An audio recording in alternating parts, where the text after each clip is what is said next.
a geek. Talking baseball every week. 'Cause they're Gleeman and the Geek. And welcome to Gleeman and the Geek, presented by Black Stack Brewing, your friendly neighborhood merchants. I'm John Bonus of Twins Daily. With me, Aaron Gleeman of the The dust has settled a bit now on the collapse of the Twins season. A little bit. Yeah, well, on field. We've spent Sunday, we're going to go through some of this stuff, and then also we're about to head out after this. Like, as soon as this is over, it's Friday morning as we record this. Is it? Yeah. It's Friday morning. But by the way, last time we did a free podcast was last Friday morning. Like, they had not been officially been eliminated yet. Yeah, that's the settle a little bit. I need behind you on the wall here where we record this. Yeah. I need how at the bank it always says the date and the month. I need that. We need that in the conference. Is it a Friday? What? Anyway, the whole conference is going to be redone soon, so I'll lobby for that. I'll see what I can do. They should let me design it. We do the most work in here. Dollars generated in this conference room. We got to beat the building, unless there's some guy doing OnlyFans or something in here when we're gone. Anyway, hi everyone. After this, we're heading back over to Target Field to do the kind of standard end of season media session, whatever, with Derek Falvey, the president of baseball ops. We also already on about 2 hours before the final game began on last Sunday. We talked to Falvey, and then we talked to Joe Pohlad, which is a little more rare. And we're going to talk about those interviews. We also interviewed Baldelli before and after the game. That's what every game. Yeah. Right? They were a little more in depth, I guess, or the questions were a little bit different topics than why'd you use that reliever in the sixth inning type of thing. Right. Yeah. So we're going to talk about some of that. We're not going to, I don't think, do the deep dive on it because honestly, that's what the Patreon is for, and many of you subscribe to the Patreon. Thank you very much. For those of you who don't, we do one or two during the off season, probably one midweek show on Patreon, Mondays, Wednesdays type of thing. And we did it the next morning after interviewing Pohlad and Falvey and all that. And we just kind of went quote by quote in a way. I mean, that's right. And really broke it down. We're going to get into the highlights or the lowlights, as it were, from that. But there's some other stuff too. And since then, they've made some coaching changes. We're not really sure as we sit here now. It's 8:45. At 11, we're going to talk to Falvey over at Target Field. It's possible there are more changes front office wise. It's possible there aren't. Right. We're not going to be able to talk about that obviously right now. So that'll be Monday morning for the Patreon folks. Patreon, patreon.com/Gleeman. What we are going to talk about today, though, is just sort of a, now that the sweep by the Orioles, truly doesn't matter. Right. Teams have now advanced to the next round of the playoffs. Yep. The American League playoffs, the Final Four, are the New York Yankees and the AL Central. And who's watching? The worst team in the history of baseball, the Chicago White Sox, and your Minnesota Twins. It's really quite sobering. It really is quite a shock to the system to be watching this stuff. I was thinking, I'm curious to get your thoughts on this. I was talking about this with Becky, who is from Wisconsin, doesn't really care about baseball either way, and was a Yankees fan when I met her because she was in love with Derek Jeter. So keep those things in mind. Hi, honey. If you had to choose either the Yankees or the Cleveland Guardians to win the World Series, one of those teams, they're now in the final 8, final 4 for the American League, who would you pick? And before you say your answer, you have an easy answer. Oh, yeah. Okay. I had a really difficult time. My initial thought was, I don't want the Yankees to win. But then I started thinking about it, and I was like, okay, let's try to actually weigh this. So first of all, no one but Yankees fans ever wants the Yankees to win. Do you know what I mean? It's like the Dallas Cowboys, the Lakers. I don't know. There's some hockey. What's the most hated hockey team? Do we know? Rangers or Islanders? I don't really know. Okay. Probably Montreal or Toronto. Yeah. Maybe there isn't a Yankees of hockey. Yeah. I don't know hockey. But as I started to actually think about this, I said it, and then I thought, is that right? Or am I just sort of conditioned to say that? Right. Don't get me wrong. I don't want either of them to win. But here was my kind of line of thinking, which is on one hand, the Yankees are the most hated team, and they've done such nasty things to the Twins over the years that it feels like it's like your bully marrying a supermodel and moving into a mansion. You know what I mean? You're like, oh man, nothing bad even ended up happening to that guy that he threw me in a locker every day of 5th grade or whatever. Anyway, not that we have experience with that. And they haven't won in like over 15 years, I think, or since the late aughts. Okay. Like 09. That sounds right to me. Yeah. Been a while. And so I feel like that would be really rewarding for them as a fan base who complain every time they don't win the World Series and fire people and all that stuff. Right. In this current Yankee team, I kind of like Aaron Judge, and I have no problem with Juan Soto. They're I don't want to say likable. Do not get me wrong.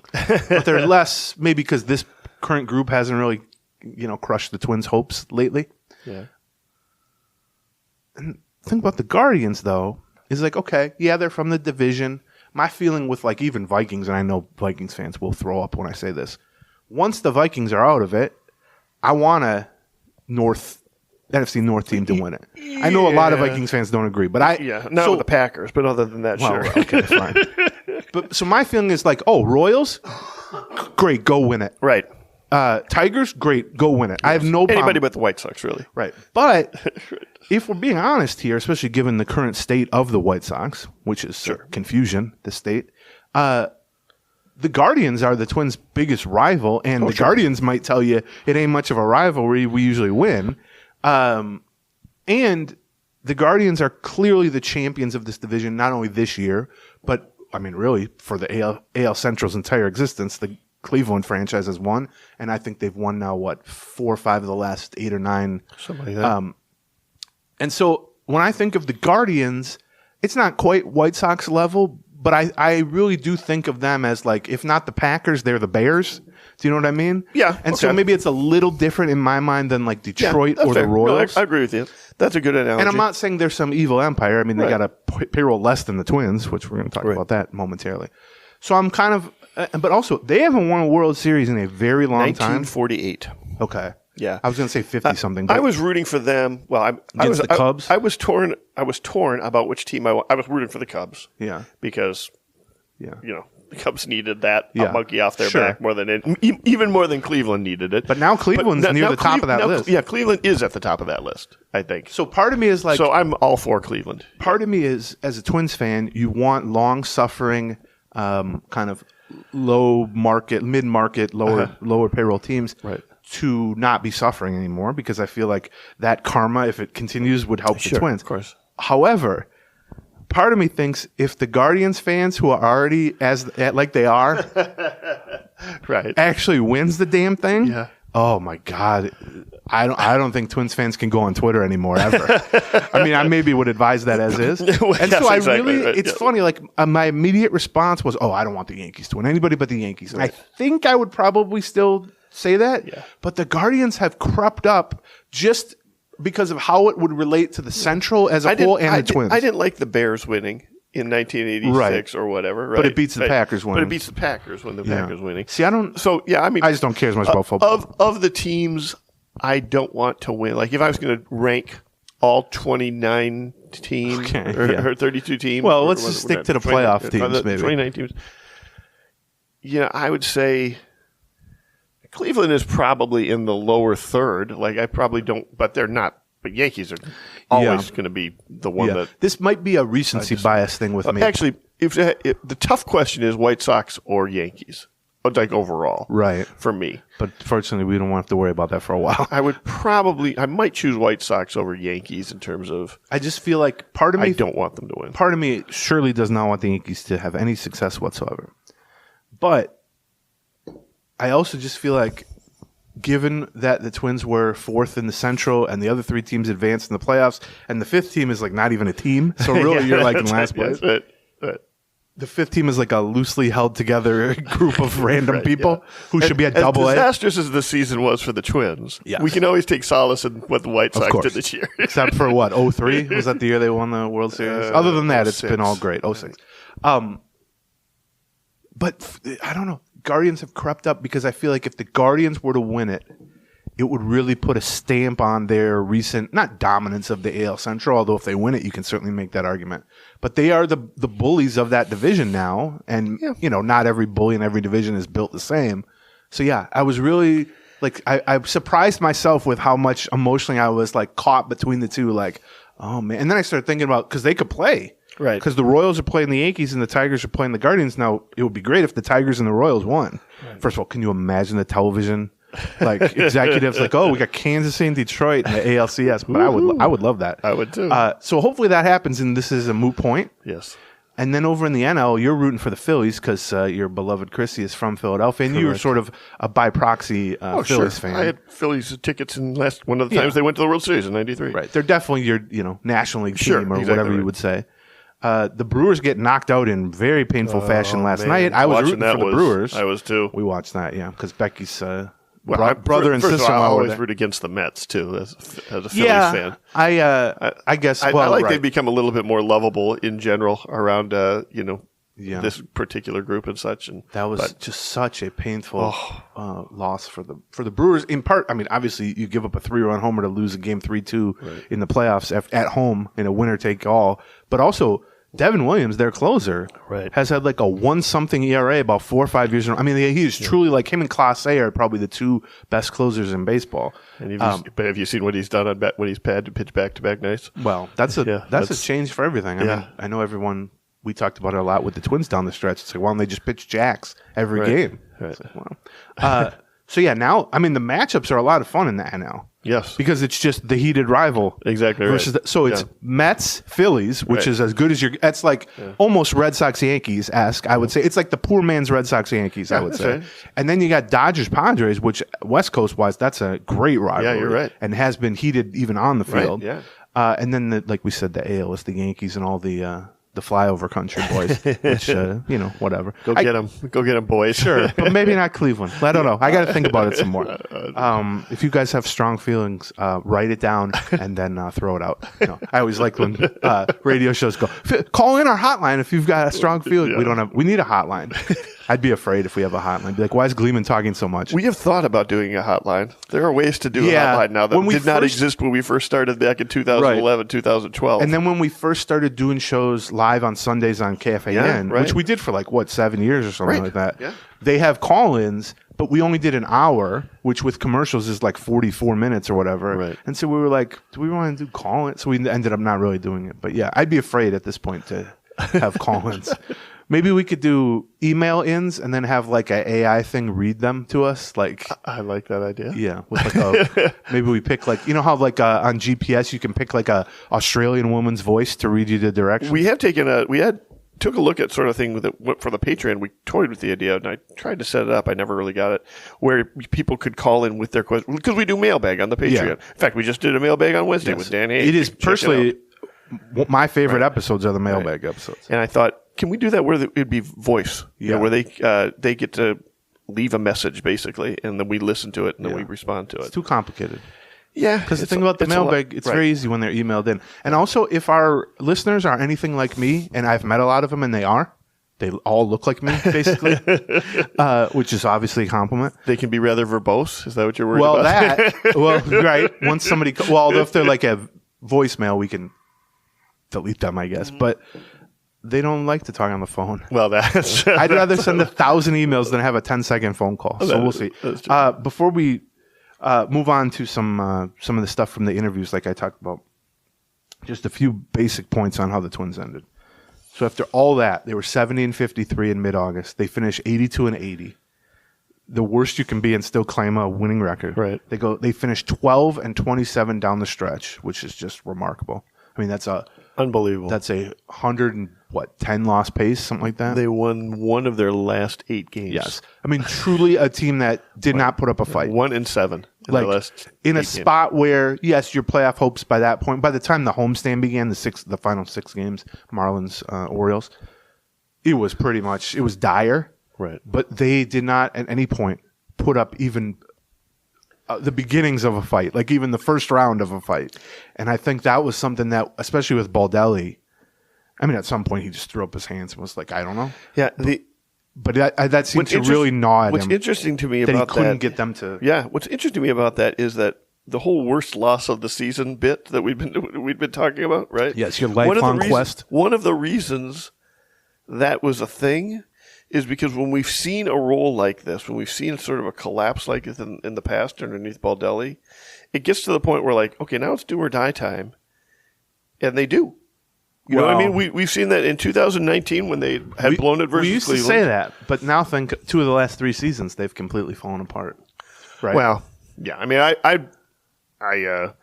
I don't know that they completely fell apart 2 years ago as much as they just had nobody left from. Well, I'm wasn't from not AAA saying to it play. from Right. like a moral standpoint. No, I'm just saying their record sucked in September. Right. I'm just saying when you have Simplify when you've had major league players in the majors, we have generally sort of seen that turn around, and this time there was just one. That's why we had so much trouble finding the worst loss of the season. We had trouble finding the worst loss before they were really going to bounce back. They all became the worst loss of the season. Right. Well, because you're waiting to see the context of it or what happens next. What happens next is they just keep free falling. That's right. There was never any stop. They finally stopped because they hit the pavement. Basically, that was the only. The season ended. Yeah. So I mean, attendance, which we had talked a lot about even coming into the season. So typically, attendance is a lag factor, and what that means is, as much as people would like to think, oh, if the team's playing well around the All-Star break, they're in first place or whatever,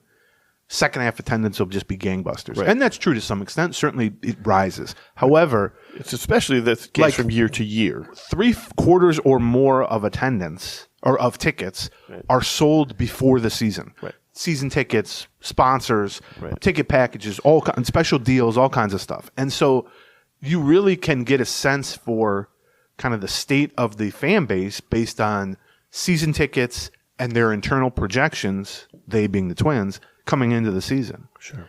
And I was told, and I don't know if they ever said this publicly or not, but whatever, that they did like 1.95 million, just under 2 million last year. Yeah. And last year, at the end of the season, once it became clear they were surging ahead in the division and they were going to make the playoffs, attendance started to rise pretty well in August and especially September. But there still was that looming 18, two-decade losing streak. So people were still sort of like skeptical, or they didn't want to go all in and put their feelings at risk completely. But we did see attendance go up pretty well last year. However, because the year before that was a collapse. Yeah, that's right. Like we just talked about. Right.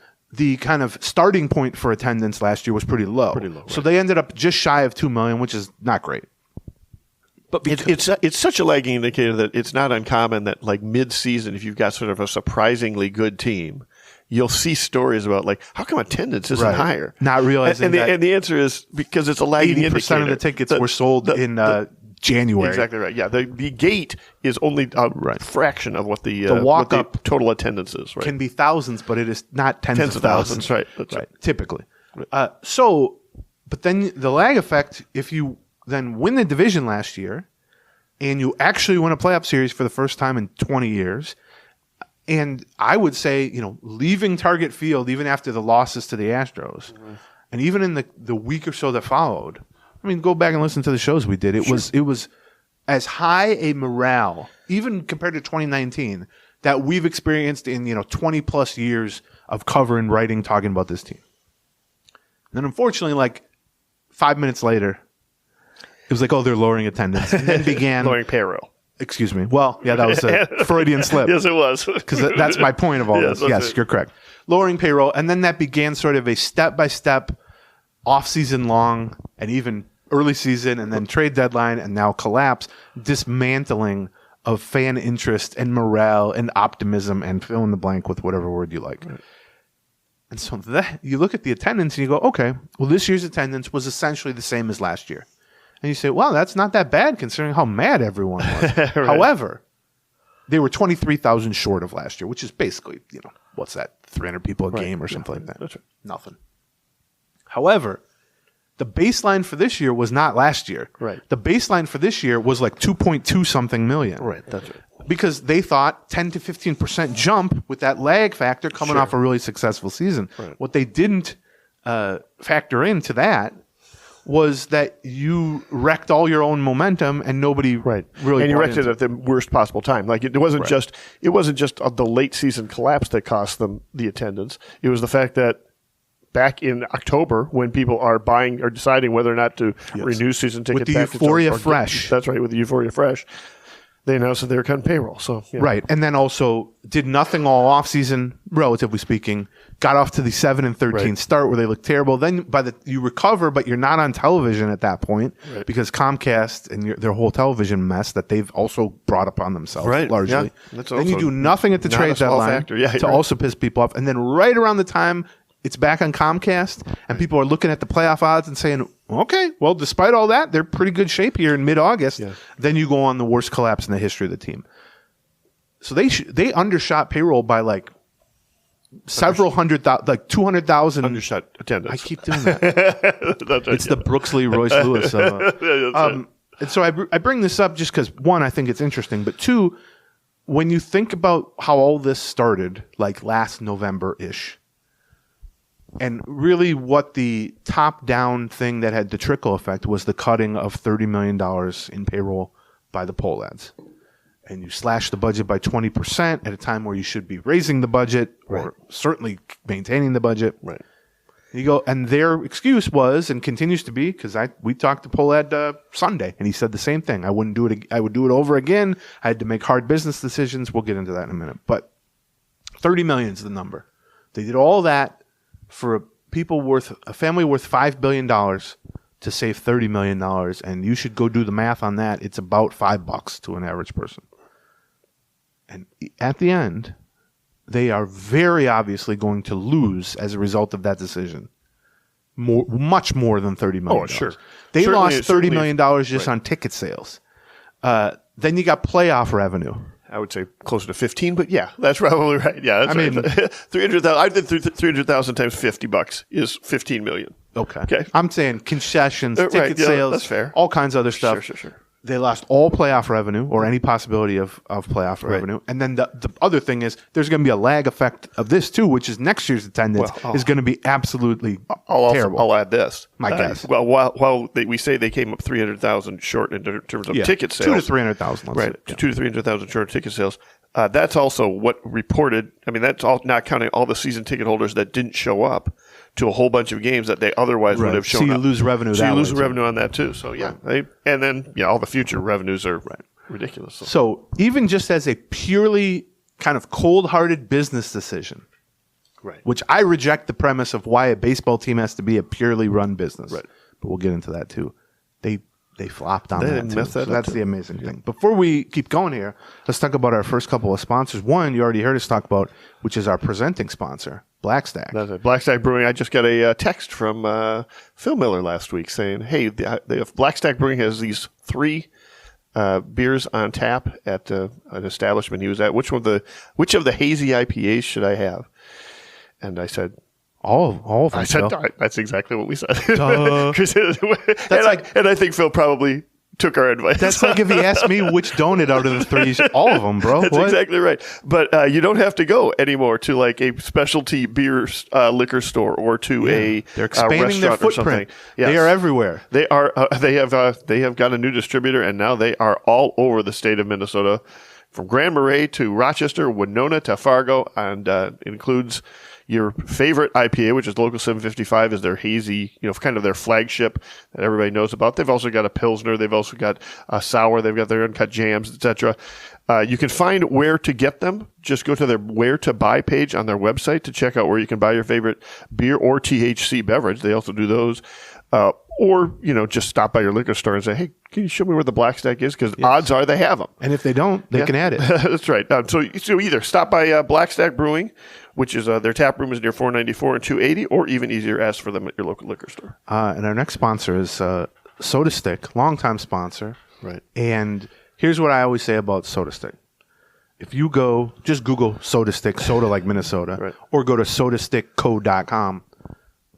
I challenge you to look at like even their kind of new arrivals page or new products page for more than 60 seconds and not want to buy one. Right, yeah. I can tell you from experience. This Dinkytown stuff that they've got is really sharp looking. It's locally designed Minnesota sports stuff for all different teams and all different sports, made by local guys, clever, and guys who are good at designing shirts. Right, yeah. And what I like is they're not, I don't want to say like inside jokes, but they're like one layer deeper usually than just a Twins logo or a Vikings logo. That's right. Because anybody can get a shirt they got that everywhere. Exactly. But this is like, if you wear one of their shirts, oftentimes somebody will go, "Hey, nice shirt." That's right. Yeah, and we've got several different seasons kind of firing up here. They've got Wild stuff. They've got Wolf stuff. We talk a lot about their baseball stuff because we're a baseball podcast. But they're right in the middle of football season. They've got some new stuff. I think they're doing the Hey Darnold shirt. And then they've also got, like I said, this Dinkytown hat that Dinkytown Athletes Trucker hat is available, and a portion of each sale will be donated to the Dinkytown Athletes Fund. But they've also got other great Dinkytown stuff, and several of them are already sold out. So that's part of the deal with Soda Stick is they do small batches of this stuff. You've got to get in there and they're like a check it out. great barbecue place. That's right. So just stop by there, use the promo code Gleeman. You're going to get 15% off. That's at Soda Stick. All right. So let's talk a little bit. So that's since a good idea. It's in a terms podcast. of I think we should. There was give me an end to that sentence, and I just trailed off. Let's talk a little bit about what I'm going to say now. So since the season ended, they have officially fired 4 coaches from Baldelli's staff, and the word we've gotten is all of the other coaches are going to remain. Now, that's not set in stone. A coach could try to leave. Sure. Something could change, but that seems to be. So the guys they've let go are all 3 hitting coaches, which is David Popkins, who's been there for was his 3rd year. Was it? Okay. Yes. Derek Showman, who was an assistant hitting coach, and then Rudy Hernandez, who's been with the Twins forever in the minors, assistant hitting coach. Those 3 have all been let go. It sounds like it's possible Showman stays in the organization because he has another year on his contract, so they could reassign him to the minors or something. And then they also let go of Tony Diaz, who is the infield coach / assistant bench coach, and once upon a time was the third base coach early on in Baldelli's tenure. Right. Those 4 have been let go. You can then do the math on everyone who stayed. Both base coaches, Tommy Watkins and Hank Conger, Pete Mackey, the pitching coach, Colby Suggs, the bullpen coach, Chase Tingler, the bench coach, et cetera, et cetera. Yeah. And obviously, Baldelli and Falvey are both returning. That was part of the word we got on Sunday, where we talked to Falvey so that he could give the vote of confidence and say that Baldelli would be back. And then we talked to Joe Pohlad so that he could give the vote of confidence and say that Falvey would be back. And now, they've made some coaching changes, but it's weird. This is a lot of coaching changes in terms of both quantity and scope. When the manager doesn't change, like rarely will you see a manager staying put and half the coaching staff let go. But big picture, it's not that many coaching changes or that impactful of a group when you go 12 and 27 down the stretch. Like that could easily be a manager and the entire coaching staff, just as like a typical reaction to that sort of collapse, I guess. So there's, multiple ways to look at it. I think, like we said, we may find out there's some front office stuff momentarily, which we'll talk about that on Monday on the Patreon side, or we may not. Right. Either way, we're going to talk about that Monday on the Patreon side. That's it. Yeah. And we'll also just go kind of point by point through all the stuff Falvey ends up talking this about. is one of the more interesting hours that you spend during the season because once the like I said, the dust settles a little bit, it's much easier to ask forward-looking questions. Sure. And even kind of in a weird way, easier to ask kind of what went wrong questions. Yes, right. Because no one's holding onto the rope anymore. Yeah, do you know what I mean? On the tug of war. That's right. Like they've let go of last season. And so there's no more need to kind of be protective of what might happen in the last weekend of the season and all that. It's just we're emotionally detached from that. Let's kind of do the autopsy of it. Like you're the medical examiner or whatever. I've been watching old episodes of Homicide Life on the Street. I have heard.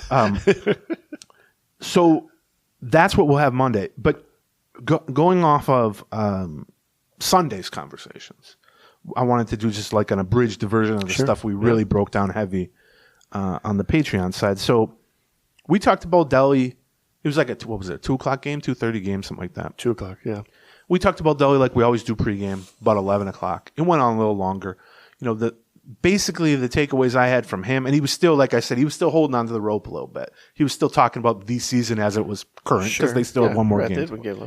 But he said a couple of things, and I thought I would read one quote, but he said,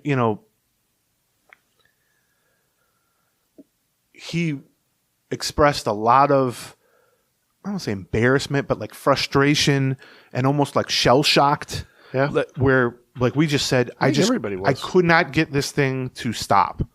And I tried to be a hard ass sometimes. I tried to be, my normal Zen self sometimes. I tried to go back and forth. I tried to have individual talks. I tried to have rah-rah talks. I tried to switch up the lineup.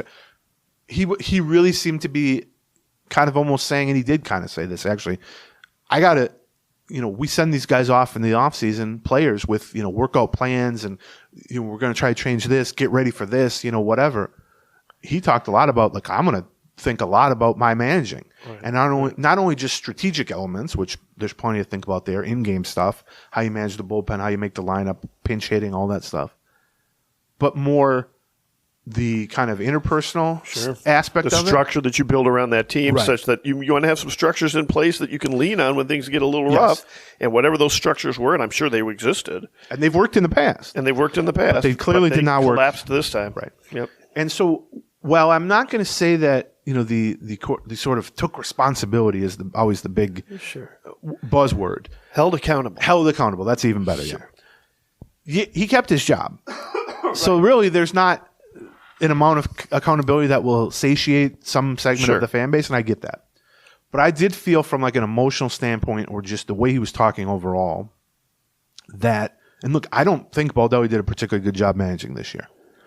But I do not think he would not be anywhere near, and maybe we will do this such list, but he would be so far from the top of the what the hell happened list or what went wrong or where assigning percentages of blame, whatever. He's on there, believe me. But he's not at the top, at least in my opinion, and I think the Twins largely would agree. However, there was people booing down the stretch. There were Fire Rocco chants going on and all this stuff. So I wanted to read, because I thought this quote, is it? I mean, but just so we're clear, there's going to be Fire Rocco stuff going on even when they're, when they're in first place sometimes, because he pulled the starter after 5 instead of after 6. That's right. So. But I wanted to read this. This was from 5 days ago with like final weekend of the season, but there were a couple games left. And he was asked pregame if he's like bothered by the booing and the Fire Rocco chants and that sort of thing. And I thought his quote was almost exactly what I would want a manager in his situation to say. So I thought it was good. So here's a quote. This is from Rocco Baldelli about 5 days ago. Quote, "No, because fans, I think, have a right to feel almost any way they choose. I believe that. Frankly, anytime we haven't had success here, I've heard from them in the stadium, and that's part of working in Major League Baseball. That's part of managing a Major League Baseball team, and I respect the fans. Minnesota Twins fans showed me last year when we were in the playoffs amazing things. Things that can change the outcome of a game in favor of their team. You can't have greater passion than what I saw. So if I'm going to accept that and take that and enjoy that, then I also have to take the criticism when things don't go well." Yeah. That is, again, is he being held accountable and all that? No. But he's keeping the job. He's moving forward. He's saying, I'm looking in the mirror. Right. I got tons of stuff that I'm going to work on and think through from the, what I can kind of get my hands around on this in addition to all the other roster stuff and everything else. And he's saying, basically, I'd boo me too. Like, I have no problem with it. Yep. Believe me, he's a Premier League soccer fan, Liverpool fan. He does plenty of shouting at managers and booing at managers. I've seen him do it. Right. And so then from there, after we talked to Baldelli, we talked to Falvey for a little under an hour, maybe. A small group of maybe like 8 to 10 people. All the beat writers, and then like Morneau, Provis from the TV side, Gladden and Atterbury from the radio side, Audra Martin, but no cameras and no audio being recorded for broadcast. And I will tell you that it was in a room. Falvey came in. He wanted to make like some sort of opening little statement before fielding questions. And he, by the way, he basically said, "I will answer questions until you run out," which I do always appreciate this time of year from Baldelli and from Falvey. And he really kind of got choked up. And we counted because we're jerks. 39 seconds, he took like a break. He started his opening statement, was getting kind of choked up, took a 39-second break to kind of compose himself. And he was, I would say, look, unless he's the greatest actor of all time, right? He's, I don't know, Meryl Streep or something like that. Who's the greatest actor of all time? Daniel Day-Lewis maybe right now? Sure, Daniel Day-Lewis. Okay. I thought you were going to say Danny DeVito, and I was going to agree. He's my personal favorite. Yeah, that's it. DeVites, we call him in my house. But he really was broken up. And he talked about how embarrassing it was. And the thing that really stuck with me, and you will hear me repeat this on the episode as I was being very mean to Dan Hayes and also John Bonus on the last Patreon. I thought the most kind of insightful look into his line of thinking was when he said, Falvey being he, if there are people around here, whether it's players, coaches, front office people, whatever, who are already, and this was, by the way, the morning of the final game of the season, right, are already ready to move on from this and are ready to make jokes about this and even just ready to look full speed ahead to the offseason, he said, yeah, we need to do all that. That's important. We're going to have to turn the page here. We can't let this linger. But he kind of said, I want to sit in this for a while because I think the only way we really fix this is to sit in the mess for a while, think about how we got here, think about what we need to personally and as a group do. And I do kind of take that approach. Sure. And so that Dan was being, in my mind, more optimistic than I would like. So I was like, no, you're going to have to get triggered by Dan's optimism. Yes, I do. It's weird, right? You do. People have pointed this out. My whole household likes to yell at Dan now, it turns out, even the cats.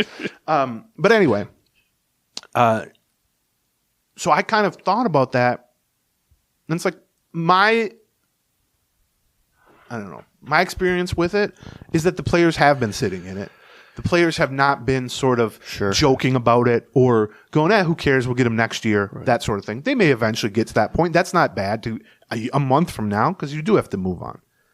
The closer you get to the disaster, the more likely you are to experience. But he's saying basically the thing's still on fire. Right. Let's not act like we put it out. Sure, right. Like we just talked about, certainly Baldelli is sitting in it and thinking about his role in it, more importantly, perhaps. And I would say, as we talked to Falvey for 45 minutes about it, he certainly was sitting in it. I mean, he was like almost literally crying about it. And so I bring that up. I'll be interested in seeing today. Yeah. Well, now he's had some time. 5 days to digest that a little bit. And the tenor of this group media session, well, it will certainly be about some stuff about payroll and the season going wrong. This end of the year one tends to be more injury check-ins with guys. What are they working on for next season? Yeah. Free agency. Who is hiding an injury for a good part of it? We're going to get that. Yeah, probably. For sure. But I wonder what... It's more minutia stuff. For somebody who's looking at what happened, and I think shell-shocked is a good way of putting it, because I don't think anybody can look at it and say, why did our offense completely fall apart? It's one thing to say we got to fire the hitting coaches. We've got to get new hitting coaches. But that's an obvious place to make a change. But I'm wondering, like, from a roster construction standpoint, you can't just roll it back. I don't think anybody thinks the plan is to just roll it back. Right. But from a roster construction standpoint, which he's responsible for, correct. What changes are you making? Well, yeah, it's not like there's one or two little strings to pull here. Right. And also, it's not like there's some obvious needs. Like, we really needed a center fielder. Well, I mean, you did. A lot of their needs are you either need just better players or you need the players that you have in place to play up to what you think their capabilities are. That's right. I mean, from a health and production standpoint. Right. That's exactly And that's difficult when that's 10 guys. That's right. It's not that they need to find a better third baseman. It's that they need Royce Lewis to be Royce Lewis. Exactly. It's not that they need to, fill in the blank with a bunch of different guys. So I bring all this up to then contrast it to the third person we spoke to in the day, which was Joe Pohlad, who is the executive chair of the Twins, which basically means he's the face of ownership. And he took that over from his uncle, Jim Pohlad, about 2 years ago, I want to say. I think that's right. And Jim had taken it over from Carl about 20-something years ago, obviously. Before that, I mean. Right. And so we rarely get a chance to talk to ownership. We talked to him for about 12 minutes. And I would say that there were two reasons it was only 12 minutes compared to an hour for Falvey. One is, three. One is just he's not going to get asked about roster stuff and that sort of thing. Right. Two is they wanted it to be quick, whereas Falvey said, I'll sit here until you run out of questions, basically. And then the third thing, which we'll get to here, is maybe I read a quote or two, is he just wasn't providing meaningful answers to any questions. And so at some point... You can only ask the same question so many times and get a non-answer. If you're talking to a wall, at some point you think, I'm not getting much out of this. Let me just leave. 12-minute mark was about the point where that happened. And I'll read some of those quotes. But what really struck me, and it wasn't on video, so obviously this is just my point of view on this. Sure. Maybe I'm wrong. Well, not the lack of emotion from Joe Pohlad, because he certainly said, this is embarrassing. He called it a train wreck and all this stuff. Strong words, particularly in his sort of opening answer, which he kind of maybe had in his mind what he wanted to say. Right. But it was nothing like I've seen and heard and watched from players and coaches and Baldelli and Falvey and even people just sort of tangentially related to the on-field product who work for the Twins. Right. Over the last 6 weeks, and especially the final weekend. And he just kept saying, we got to get better. We're going to get better. We got to look inward. And yet when he was asked, well, what about your part in all of this? What about the fact that you shed $30 million in payroll and all this? He said, well, I would do it all over again. I had to make a business decision, and I made the right business decision. And he at no point would say, well, when you missed the playoffs by like 3-4 games and you dropped $30 million from the payroll and you did nothing at the trade deadline, right. That's kind of a straight line that can be drawn for that. And I will also say that Falvey said we had enough talent, regardless of what the payroll was, to win this thing. And I do agree with that. If they played up to their capabilities, in mid-August, they were in the playoffs. And if they played up to their capabilities, if they just played 500 down the stretch, they would have waltzed into the playoffs. But also, Falvey's a good soldier. Right. He's not going to throw his boss under the bus. Right. He's not going to say, well, yeah, we fell short. They cut $30 million in payroll, whether or not he truly believes that. Yeah, but not to make he doesn't want to make excuses for himself. Correct. He knew the job when he took it, that there was going to be times when... I would argue the job's a little more different. I'm actually going to ask him that in about 90 minutes. Yeah, I agree. And I'll report back what the non-answer was. I would suggest maybe he wouldn't have chased some of the big game and hunted the big game that he would have that involves long-term big market deals if he knew that payroll cuts were coming. Yes. But you're right. He's not going to use that as a shield for his performance, nor is he going to throw under the bus his... owners. Never a good idea to throw under your own. And maybe your boss. Maybe I'll just read. There was one back and forth. So after he says basically, we got to run it like a business or something like that. To a question, I don't remember who it was, but it wasn't me that asked it. Then I'm going to read you. So I jump in with a question, and you guys will recognize, especially Patreon listeners, will recognize this question as almost word for word discussions that we've had on this show. Yep. Because that's what I do. Is the stuff we talk about, I try to bring to Baldelli or Falvey or players or Pohlad and get answers for, so that we're not just talking to talk. Although we do plenty of that. I do plenty of that. So here was a 3-question back and forth exchange I had with Joe Pohlad. I was only intending to ask the first question because the way this worked, there were like 5 or 6 reporters. We each kind of took turns asking questions. But if you have a follow-up, or in my case, I felt that the answer wasn't sufficiently addressing the question, I did like a second follow-up, and then you guys will see why I did a third follow-up. So I'm just going to read this, and it's a little long, but not crazy long. So he said, something about, I don't regret it, I would do it over again. We had to make a business decision, cutting payroll. So here was... let's see. First, before that, a little breaking news. I've got the breaking news too. The Minnesota Twins, after 8 seasons of significant contributions and leadership, Thad Levine will depart the Minnesota Twins organization to pursue new challenges and opportunities both inside and outside of the baseball club. The team announced today. Blah, blah, blah. Here's a quote from Derek Falvey. Thad's impact on the Minnesota Twins cannot be overstated. He has been a true partner and leader, always striving to elevate the organization and care for people around him. There's a lot more about that. And then Thad issues a statement and says, I'm grateful to the Pohlad family, Derek Falvey, and Dave St. Peter for providing me with such a comprehensive leadership opportunity spanning the last 8 years of my career. The time is right for me to pursue my next enriching professional challenge. I will forever cherish the friendships that I have made in the Minnesota Twins organization and throughout Twins territory. We've talked about this a lot. On the last couple of Patreons, especially, Falvey was asked last Sunday, straight up, what's Thad's status? And he sort of said, we're not going to comment on anybody's status. Thad Levine, as I understand it, his contract was up. Yep. And he's the general manager. which we'll get into that in a second. But I think this was seen, and we'll get more information, so maybe I'm wrong. We're going to get more in 90 minutes. I think kind of a way to make a clean break where the contract's up. Yeah. The Twins are either wanting to or being kind of pushed into making some structural changes to the organization. Right. We talked about it with the coaching staff, same thing. Thad Levine last offseason interviewed for the Red Sox job and was a finalist for that. In the past, he's turned down some interview opportunities with other East Coast teams and stuff like that. And I think this was seen as a point where it was like, all right, 8 years, good run.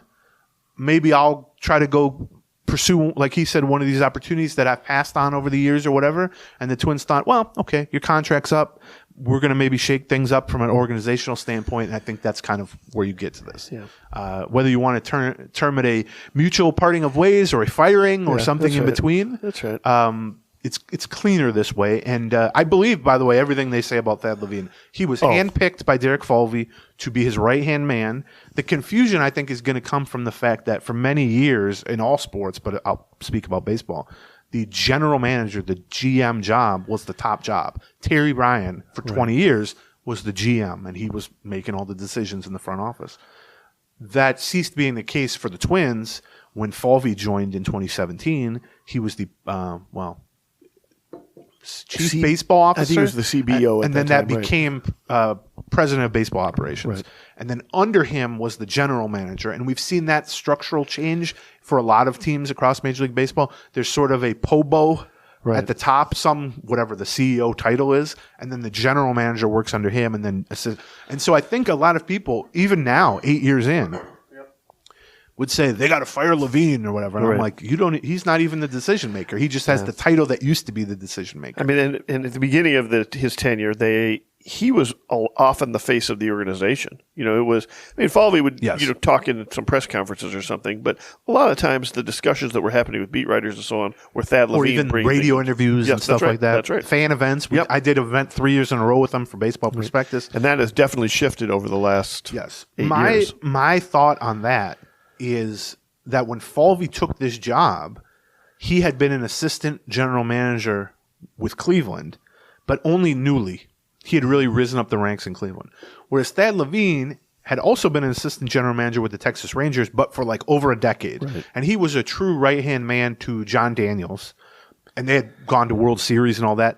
And also just from he had done plenty of interviews, done plenty of press conferences. Sure. And also, if you've ever met or listened to Thad Levine, he's great at it. He is, and I say this as one myself, he's a yapper. He likes to talk.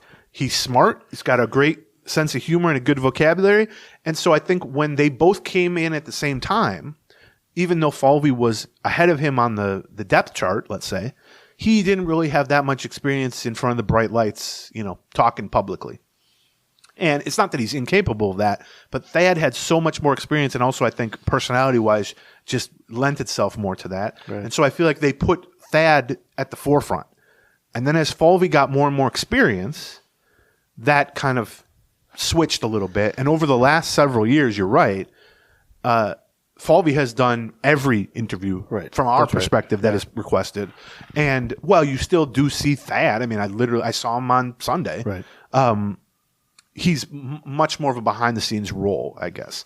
But I do think this is a perception-wise, regardless of what the actual move means and what the responsibilities are and all that stuff of a GM, perception-wise, I think that this move, parting ways with your GM, will have an outsized reaction compared to the actual structural change impact, because in a lot of people's minds, especially like really casual fans, and I'm not ripping them or anything, they go, oh my God, they fired their GM? And they think it's firing Falvey. When in fact it's firing at most his right-hand man, and also more of kind of a management person as opposed to a baseball decision-making person, if that, like a roster decision-making person. Perhaps. But so that is still a big change. I mean, that's certainly bigger than the hitting coaches, although that's plenty big on its own. Right. We'll talk more about that obviously but That was our breaking news. So, okay, I was going to read the... Before we get to your quotes, we better get to hit a couple of sponsors. First of all, let's talk a little bit about Dan Hodgen, a real estate consultant with eXp Realty in Twin Cities. He's helped sell over 500 homes, 5-star service since 2001. This is not a new real estate. This is a guy who knows how to identify your goals and search for properties, evaluate your market value of your property. But what he offers is a special thing that I think is brilliant, which is a typical commission like structure would charge 3.3% of whatever the sales price ends up being. That's right. For the listing side. So for like a $400,000 property, that would be like $12,000. Right, that's right. It's a little more than $12,000. Right, yeah. He charges, Dan Hodgen, a flat $6,000 fee. That's right. Regardless of what the price is. So even on a $400,000 house, you're basically saving half the money that you would have to take from the sale price and just give to the realtor. Right. And and he's doing all of this with 5-star service and so on, and creative stuff as well. And I'll tell you how creative. He created a special link just for Gleeman and the Geek listeners. You just go to twins6k.com. The number 6. The number and the letter 6. K. That's right. And Twins6K. And why is it Twins6K? Well, his favorite team is Minnesota Twins. Right. And 6K, 6,000, is the flat fee that he's charging. Exactly so go to Twins6K to learn more about Dan Hodgen and how he can help you buy or sell. That's right. Helping you from start to finish. That's Dan Hodgen. Call Dan Hodgen, he's your man. He'll sell your lodging for just $6,000. From western Wisconsin to the Twin Cities land. At twin6k.com, find Double N Dan. He'll give you his all for just $6,000. To find your dream home or sell yours today. Use your noggin, find Dan Hodgen at twin6k.com. And let's also talk a little bit about Factor Meals. One of my favorite things to come home from a trip is some Factor Meals in the fridge, because it buys me a little time to get to the grocery store and buy other stuff or call DoorDash or all this stuff. Here's the thing about the Factor Meals. They're easy to make. They're healthy. And they're really good. Yes. And you just stick them in the microwave. Right. Even for me, I can eat them. Right. We've both tried them. And they're also, you can kind of customize your order so that if you want meat heavy or you want vegetarian, you want kid friendly, you want certain dietary aspects. 35 wholesome meals each week, including like Gourmet Plus, Keto, Calorie Smart, Vegan plus Veggie. So you'll always find something that's... And the menu changes every week and you can make picks. And if you go to factormeals.com/Gleeman50, so Gleeman50, and use the code Gleeman50, you will get 50% off your first month and then 20% off your next month. That's Gleeman50 as the code, Gleeman50 as the code at factormeals.com/Gleeman50 to get your 50% off your first month plus 20%. Especially great idea as we had the school year and time gets short. Factormeals.com. Okay. So I was going to read off before I was so rudely interrupted by actual breaking news. Did you like my breaking news? I did like that. Yeah. You're welcome. Sure. Let's read this real quick. This little back and forth I had with Pohlad. So again, he says, I would do it over again. I had to make a tough business decision and all that. So I asked, I'm just going to read the exact quote so you guys can get the full context. And also, I want to read the full exchange so that you can get context because it's not on video, so I feel like that's fair. But also, one of the things we hear most, and anybody who covers a sports team hears most, is why don't you guys ask the tough questions? Why don't you ask Rocco why he put that reliever in? Or why don't you ask Rocco why he did this, why he did that? Or Falvey or whoever. And what I always say, and we've talked about this before, is we do ask the tough questions. Like, if you don't think after a game, the number one question Baldelli is being asked is about why he did this or why he did that led to a win or a loss, that's literally what we're asking. But what I always also say is we can't control the answer to said questions. That's right. And I want to read this whole exchange because this, to me, is a perfect example of, I'm not saying this is Frost Nixon, like the toughest questions, but I think these are pointed, hopefully maybe a little verbose. I told Barrero when I saw him yesterday, I said, I asked a lot of really long questions and I realized I learned that from you, Dan, listening to you. But anyway, I would say these are, pointed, if not tough, and then you'll see what the replies were. And then at the end, think to yourself, did they ask the tough questions? Maybe. Did they get satisfying answers to the tough question? No. So let me read this. So I say to Joe Pohlad, quote, You said you have to make business decisions, but does a sports franchise necessarily need to be treated as a typical business? Or can it be treated as part of a bigger community and you're the stewards of something involving thousands of people? As you look forward, is this going to continue to be treated as just revenue went down, payroll went down? Or is there a different view of a sports franchise? You own a lot of businesses. Is this just one of them, or is this potentially viewed differently? So here was his reply to that. Joe Pohlad, quote, "No, I view my job as running our business on behalf of this team and our fans. And I'm trying to manage our business so that we can put out a winning team both in the short term and in the long term. And sometimes things come up, whether they are a number of different things. I'm not going to get into them. And then decisions need to be made. I'm not going to get into those types of decisions. But it is both long term and short term in terms of how you were describing it, Aaron. So yeah, the goal is always to have a winning product on the field where fans can come and get excited about their team." Well, that didn't answer anything. All he said was twice, "I'm not going to get into that," basically. Yeah, and then he said my name. Well, what he never said, a good sign. what he said, I think was, "No, it's just one of our businesses." Mm-hmm. It's essentially what he said, right? He didn't say anything, but by not saying anything, you can. Yeah, that's right. So. And we treat it as one of our businesses, and I had to cut $30 million. I'm not going to tell you why. Right, exactly. So I'm listening to that. Which I guess is, my immediate reaction to that is like, okay, well, we thought the reason why back last November was the television but then it deal. turned out no. But then you ended up getting some money in the television. Now we don't know how much. We don't know, how much of the $54 million you used to get you were getting this time around. I suspect it was a fraction of that. Yeah, I mean, right? I believe it was somewhere around half. Yeah, I mean, that. but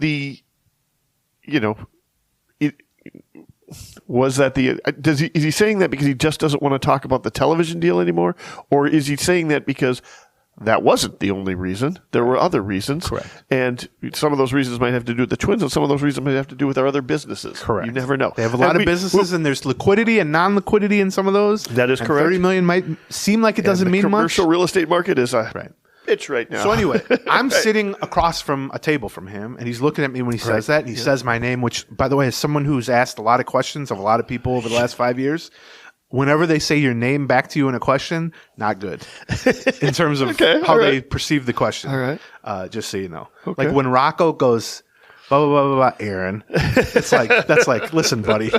Anyway. You might as well use your middle name. This is John Lowell. That's right. Yeah. To your mom. Yeah, that's right. So I'm sitting across from him, and I heard that same answer that I just read you, and it struck my ear as unsatisfying. And at that point, I had to think, do I just want to let that go and let the next person ask their question, or do I want to actually follow up on this? And I chose to follow up on it, and the results weren't amazing, as you're about to hear. But here's kind of what, and I don't deserve. I mean, we do a really stupid job. We cover a baseball team, okay? But I try to take that job, as silly as it is, and as fun as it is, and as it's a kid's gig and all that stuff. I do try to take it seriously. It doesn't mean we don't joke around. All we do is joke around. Right. But when it comes to a moment like this, a rare opportunity to interview the billionaire owner of the team, my goal was to stand in the pocket.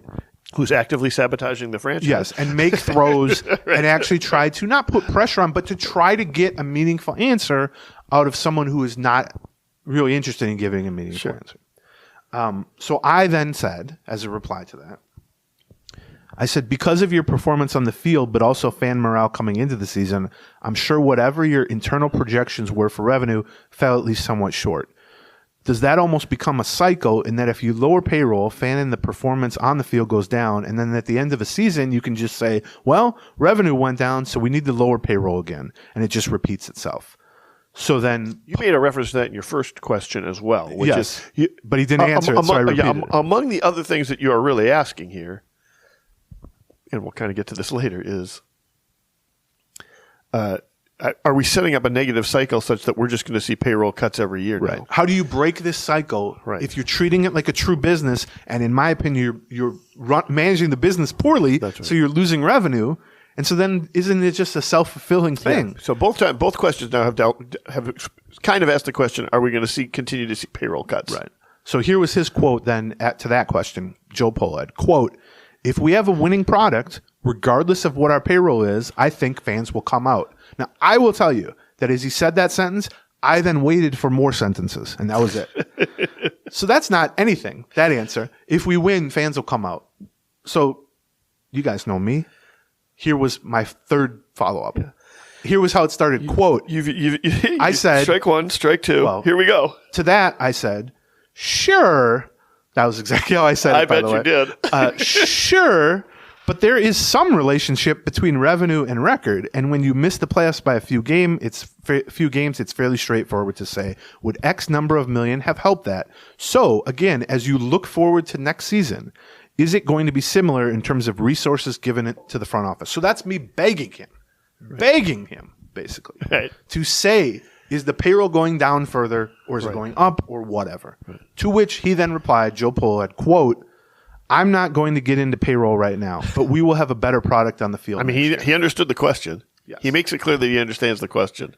He also just makes it clear he's not going to answer that question. Right. So at that point, my decision was, do I want to really take over this entire thing, which I know I did that with Dan and John on the last episode. So I'm certainly capable of doing that. Sure. Some might argue a little too capable of doing that.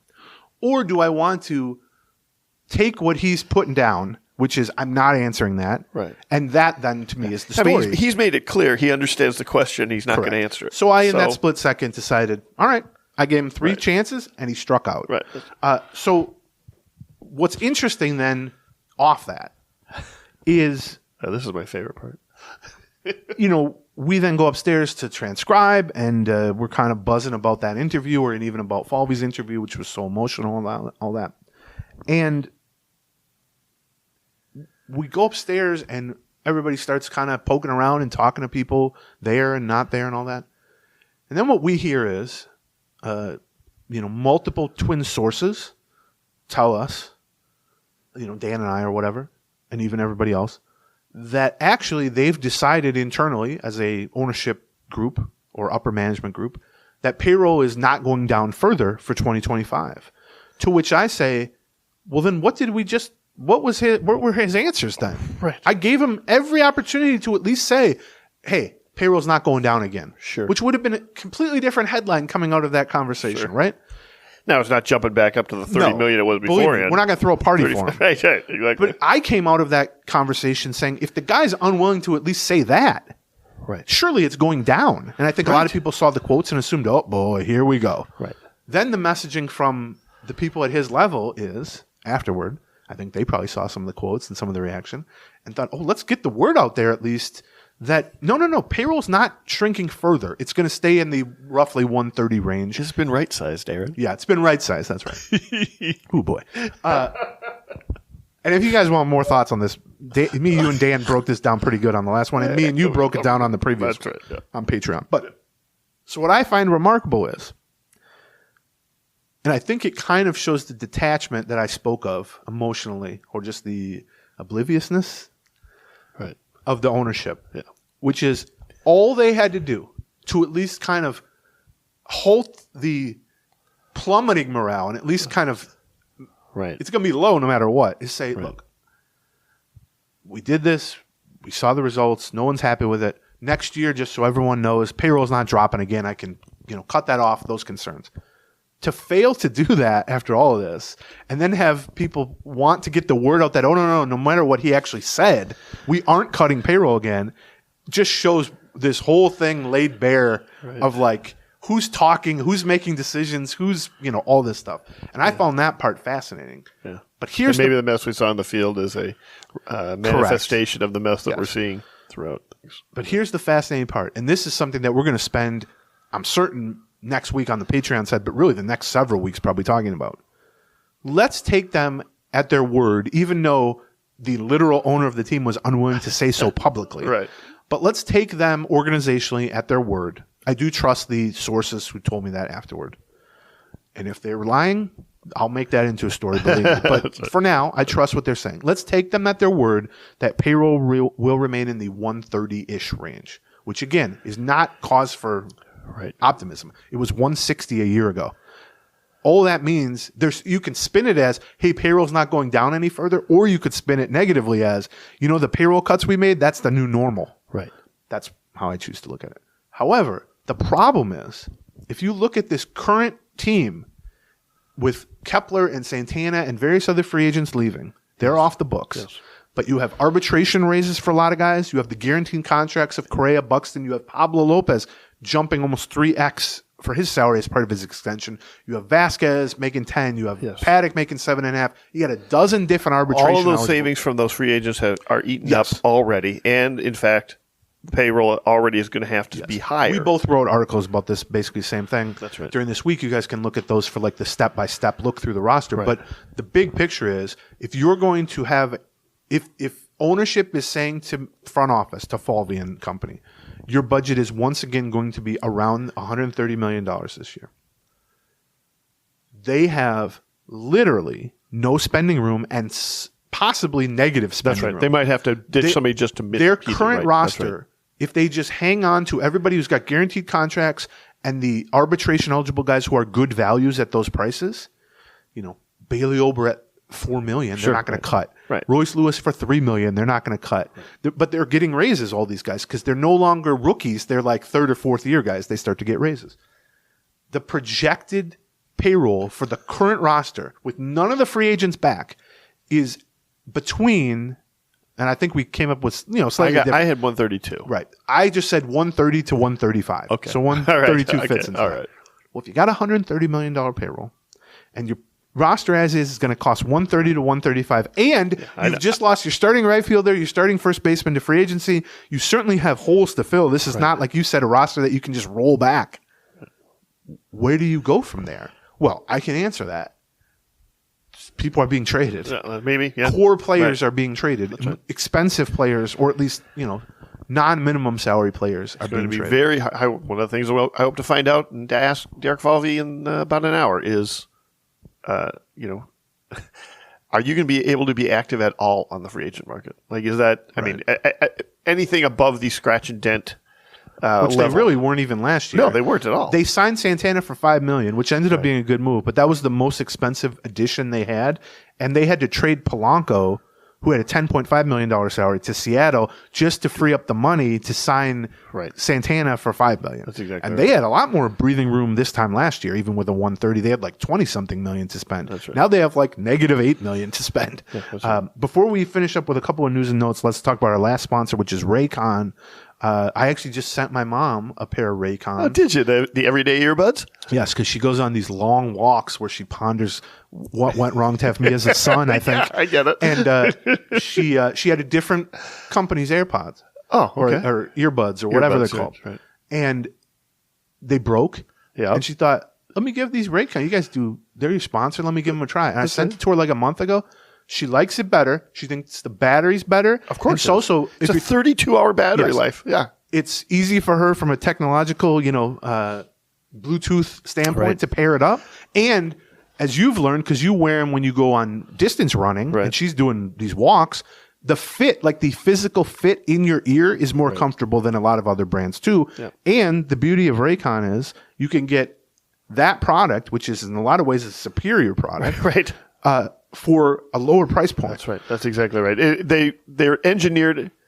They're super well engineered earbuds, and that matters with earbuds. It's not just something you're plugging into your phone and sticking in your ear. Like, you want to be able to have it pair things. You want the Bluetooth to work. You want the battery life to work, and all of that works with Raycon. And it's just they do that at an affordable price, and even more affordable when you use the promo code we're about to give you. So you stop the fuss. You go to buyraycon.com/Gleeman today to get 20 to 50% off site-wide. That's right. You get up to 50% off everything on Raycon's website when you go to buyraycon.com/Gleeman.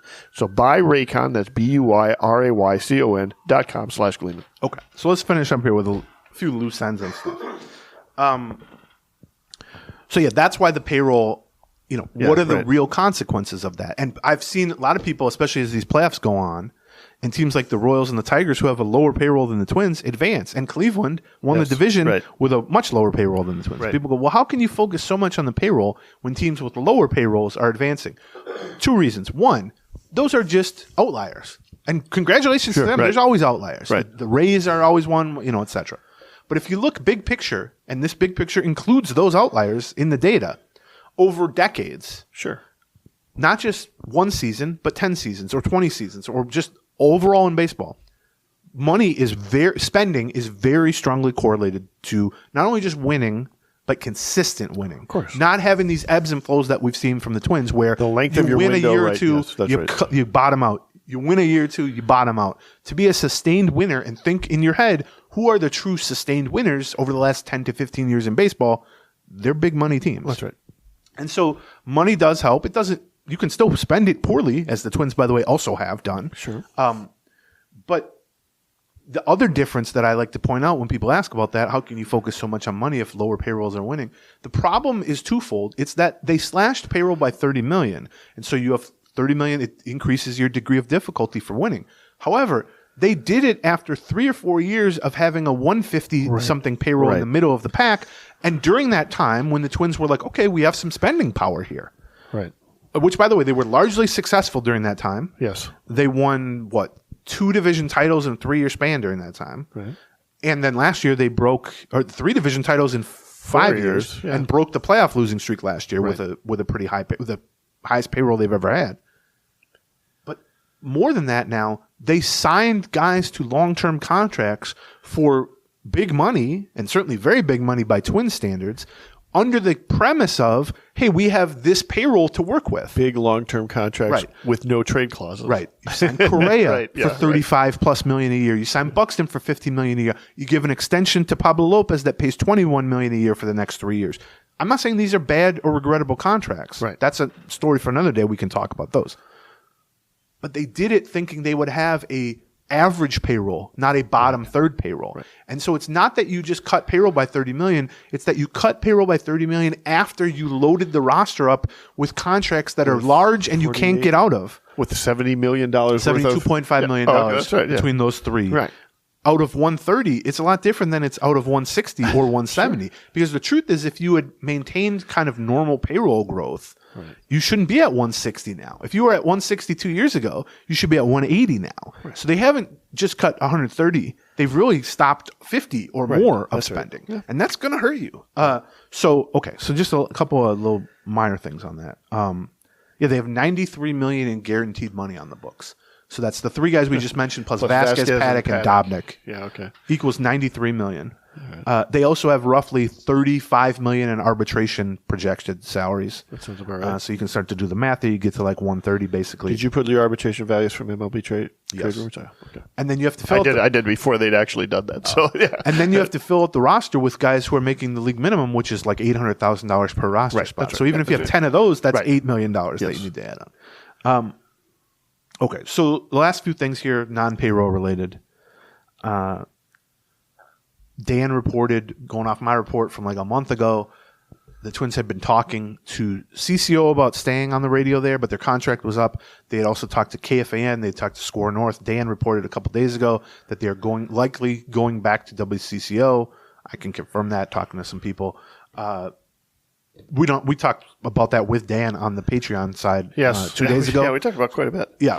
See, I let you guys talk. We tend to obsess about radio stuff maybe more than we should. Well, we're involved in radio. Right, yeah. And Dan reported it, so we talked to him. That was always going to be the default. Right. I felt like because they've been with CCO forever, on and off, but forever, and because, ultimately the decision maker on the business side is going to be Dave St. Peter, who's had a 30-year relationship with CCO and certainly is an older school-leaning person, that they were going to have to be convinced to leave CCO, even though their contract was up. It wasn't going to be, we're looking to jump ship. That was the comforting thing to do.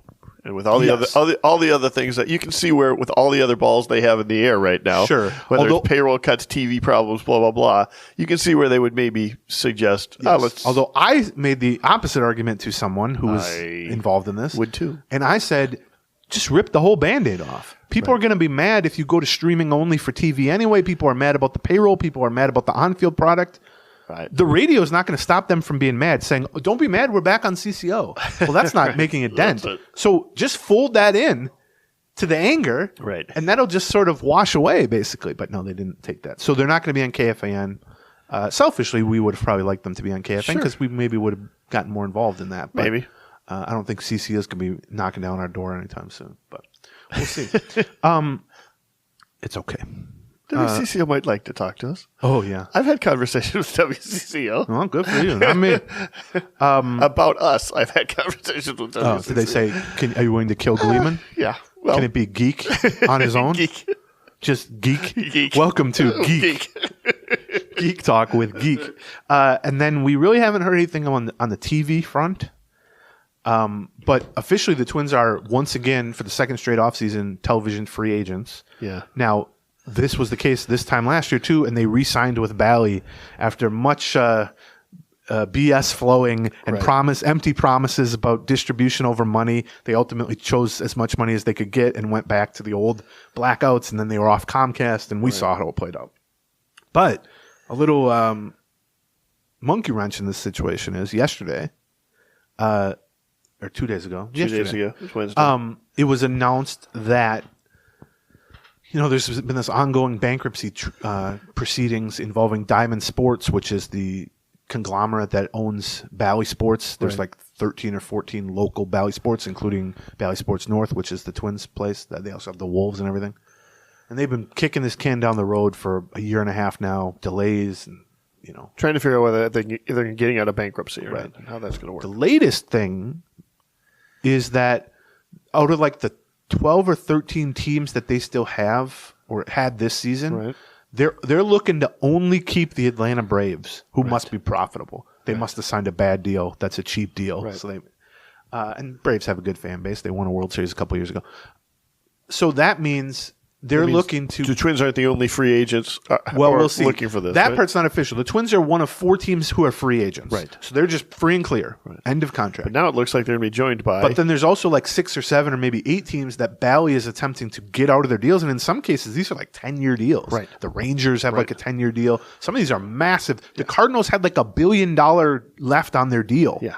And they're looking to get out. Rangers were getting $100 million a year for their deal. Right. And so from the Twins' perspective, not that much changes in that they are once again free agents. I will once again say that if they end up back on Bally, it was totally of their choice. Sure. They were free and clear. Yeah, and if they don't offer streaming because they go back on Bally as part of that contract, which those is are what the has been consequences happening. of their choice. That's right. But from a bigger picture MLB perspective, if this isn't the tipping point for MLB saying, all right, we got to just do it now. We got to jump or we're about to be pushed.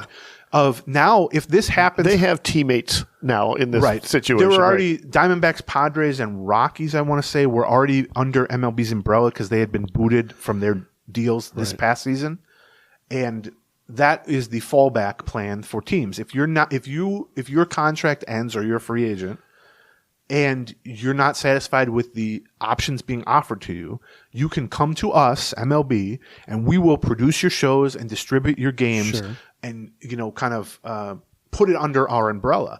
Well, it's one thing when you have 3 or 4 teams doing that, or even 6 or 7 teams if the Twins, let's say, were to join them as free agents. But if Bally or a Diamond Sports is successful in dropping everyone under their purview except for the Braves, that would make, I think, either 13 or 14 teams free agents. Well, that's half the league. Now, it is not the most desirable half of the league because the problem from MLB's marketing standpoint is the teams that people want to watch are the teams that have the most lucrative television deals. So, or they have their own television network. Correct. Yes, network or NESN or whatever it is. So, why the Yankees aren't going to want to join all these have-nots under the umbrella because, by the way, you'll get an equal share of that pie. Well, the Yankees are getting $300 million a year in television from their own network. So that's a continuing struggle. But what MLB can do at this point, and I got to imagine they will push forward on this now, almost because what's their option? Listen, this is individually go crawling back to Bally? We heard last year that part of the problem with the Twins is they felt they were between a rock and a hard spot. There was really nobody other than Bally's, and they only could sign a 1-year deal because they wanted to become free agents at about the same time that all the other teams became free agents. Major League Baseball. Now, it is so. In some ways, this is probably good news for the Twins in that Major League Baseball is going to have to come up with something to deal with all of this stuff, right? And the Twins are going to be part of that solution, okay, or should be part of that solution. But it still doesn't mean they're getting any money. Right. Right? I mean, ultimately, the reason they went crawling back to Bally in the first place is because Bally was still the only place that was going to give them any money. Even if you're getting $30 million, that's more than you likely would have made in year one of a streaming standalone product. They should be able to, with this, have some sort of individual available ability to stream games yourself, or to be maybe they get a channel on Comcast, DirecTV, Comcast, etc. That's like what the Padres have had, right? I mean, so the good news should be that we should be able to have more options for how to actually consume live broadcasts, more blackout situations, and all that stuff. The bad news is it's probably going to cost you individually money outside of your cable bill if you're a cable person. And even with that, the Twins are going to make less revenue, and the biggest problem from the Twins standpoint is it's going to be pennies on the dollar compared to what they were making I'll make the same before point this now, bubble burst, even more so than I made this time last year, which is yes, you can probably go back to Bally, hands and knees, crawling back and say, give us whatever money you can give us. Right. Maybe it's $20 million this time instead of $30 million this time. Right. The truth is that even that diminished amount, because they were making $54 million. I bet you it could be $8 million. It could be who $10 knows? million. Right. Bally might just say, take it or leave it.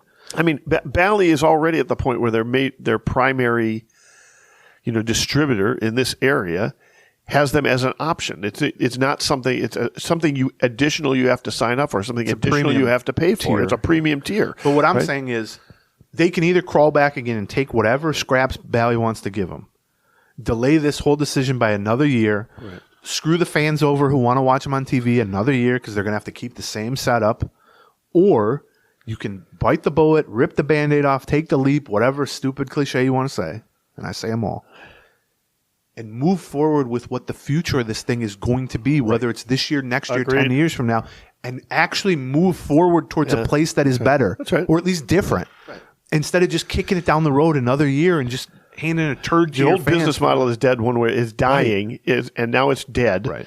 So start working on the new business model. We talk about they claim they're running a business, right? This isn't just a baseball team. It's not, you're not stewards of a community thing. We're just running it as a stone cold, hard, black and white profits and losses business.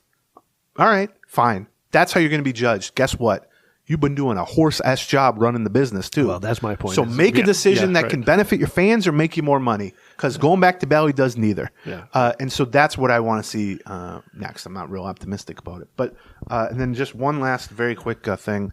We were asked a lot of questions at the end of the season about Royce Lewis's comments, which began with when they started playing him at second base, and then were about his struggles down the stretch, the team struggles down the stretch, and then Correa and Lopez and Baldelli and even Falvey and other players were calling out not Royce by name, right, but young players for not following the game plans or lack of execution or not putting in the work pregame, various criticisms.